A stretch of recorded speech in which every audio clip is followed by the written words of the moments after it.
I think that the saddest part about sharing authentically about my deconstruction from my faith online is dealing with Christians. And I think that that's the saddest thing of all. And I understand it. As someone who was a Christian for over 30 years, I understand that so much of it is projection and fear and programming on how to defend your faith and how to view people who are challenging the faith. Like, I understand that this is all, it's been programmed in, and I get it. And I was that person. So on the one hand, I'm like, man, I was lost in the sauce and I was a keyboard warrior sometimes when I absolutely shouldn't have been.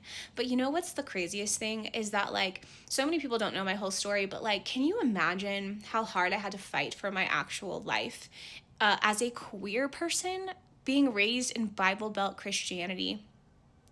Like, people just don't understand. Like, my commitment to this faith was so strong and so deep and so wide that I was willing to, week after week after week, sometimes day after day, depending on the season of my life, I was willing to consume the most disgusting rhetoric about myself because I was that committed to the faith. There are so many people I know who find out that they're queer and they leave this faith system because of course they do.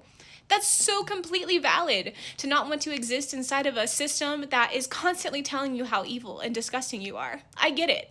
But that wasn't me. That's not my story. My story was that I was so sold out and like committed to this, like absolutely in so deep that I was willing to just constantly consume this information that my soul and my nature and like who I am and my preferences and who I'm attracted to is like so absolutely abhorrent to God.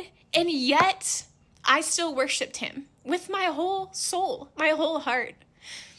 And it's really difficult to deconstruct and to realize that the word homosexuality was added to the Bible in 1946 to do the work to unpack this mistranslation and why it happened and what the Bible is actually referring to, because homosexuality wasn't even a thing when these texts were written. And to share your story online, to share what you found online, to be honest about your deconstruction, and to have Christians every single day telling you, like, you were never a true Christian, you blah, blah, blah, blah, blah. Like, it's so dumb. It's so dumb. I'm like, dude, I almost lost my life to this because I was so convinced because of the church's teachings that I was a horrible, evil creation that God hated. It has to change. Because people are losing their lives to this. And Christians are too scared sometimes to look into it and to find something different.